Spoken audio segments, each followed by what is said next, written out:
Hey guys, I am Sliv, and welcome to my tank guide for Ravana Extreme. Ravana is a level 60, 8-man trial, and is unlocked after beating Bismarck Extreme. This guide will cover everything the main tank will need to know, and I also plan to cover enough information that the off-tank won't have any issues either. I will not go into extreme detail about every ability of Ravana, just the most important ones and the abilities to watch out for. Ravana does have an ability rotation, and if you can learn what's coming next, it makes the fight go so much easier. Okay, so when the tank initially pulls, it is best to try to get Ravana into the center of the arena. Doing this helps minimize any possible damage to the walls around the arena, and I'll get into their importance a little bit later. Once pulled to the correct position, the main tank will face Ravana away from the party.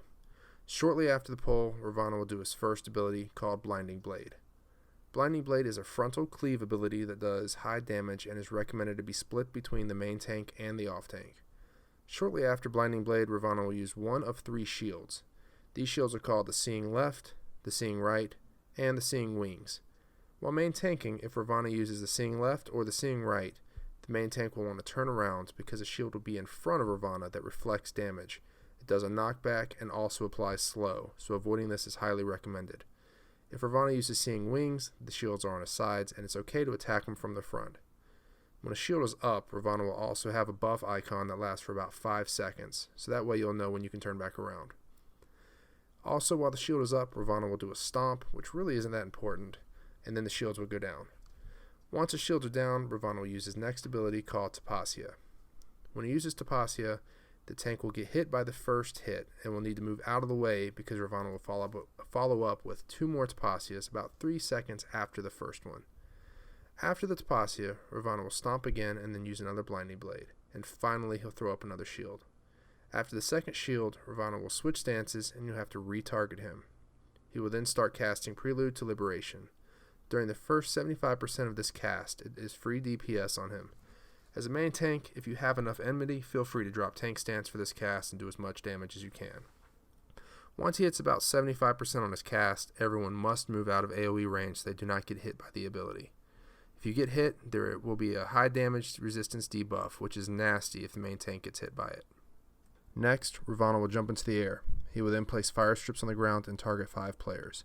Those 5 players will have a purple icon over their heads and will also have a purple AoE field around them. Also, some fire puddles will appear on the floor. Of course, don't stand in the fire, and spread out evenly to not allow the purple circles to overlap another player.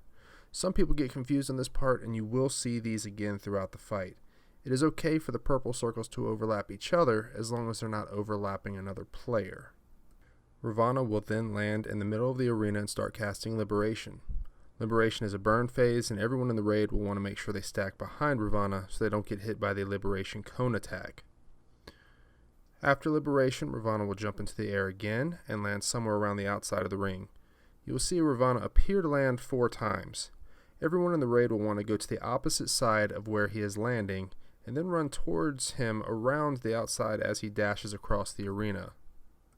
This next phase is a slight DPS check. Ravana will land again and put up Warlord's Shield. This shield will absorb damage until it is broken or the 10-second timer is up. If you don't break the shield in enough time, then Ravana will immediately wipe the raid. Also during this phase, Ravana will use the Seeing Right, Left, or Wings.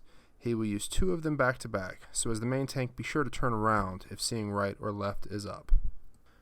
As soon as the shield is broken, Ravana will start a special attack phase. He will start off with a Tapasya, so make sure you're ready to move out of the way. The butterflies that start flying in will be picked up by the DPS, and the off tank can help a little with these too. After Tapasya, he will stomp and then use Blinding Blade, so the off tank needs to be with the main tank to help mitigate the damage. After the Blinding Blade, Ravana will use one of the 3 shield attacks, so be ready to turn around. With the shield up, Ravana will stomp, and then the shield will go back down, and Ravana will use another Tapasya.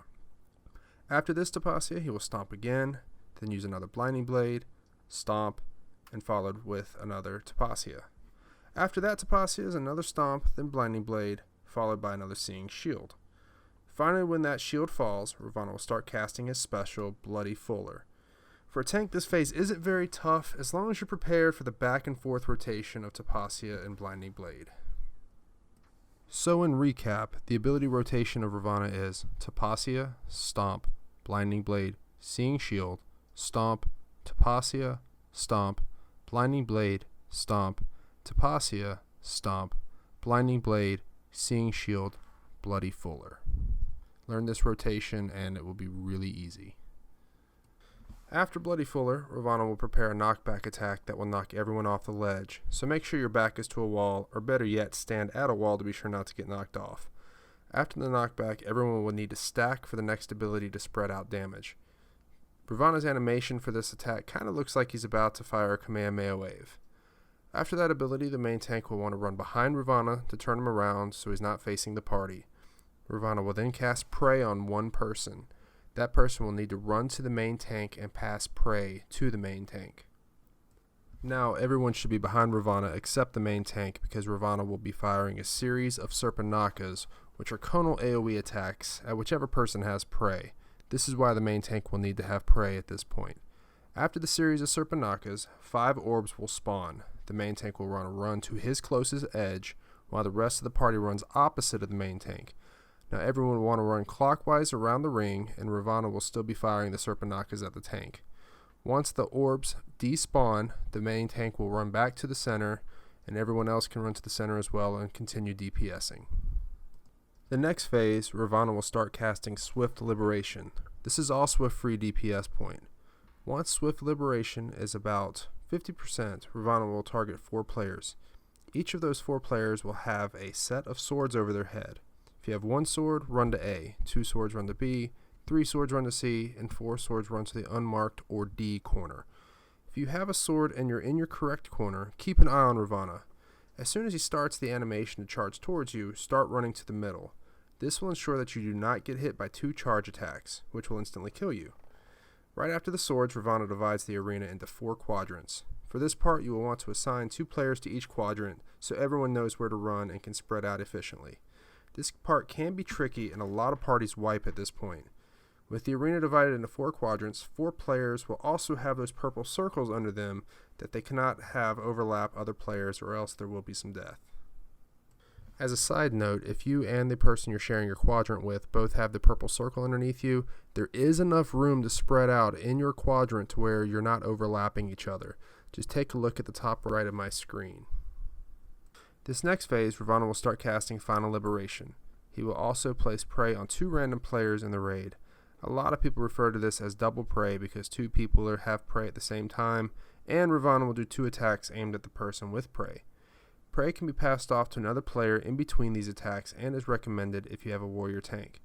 If there are Paladin and Dark Knight tanks in this phase, the Paladin can cast Hallowed Ground and the Dark Knight can use Living Dead to avoid death when getting hit with the second Prey attack. Each tank will want to make sure they are opposite of each other. We usually have one stand at A and the other on C. No one in the raid should be in between A and C or they will get hit too, so it is best for healers and DPS to either be in the B or D corners. The first Prey attack goes off when he finishes casting Final Liberation. Then he will throw down 3 of those purple circles where people need to spread out, and then that's when the second Prey attack will come.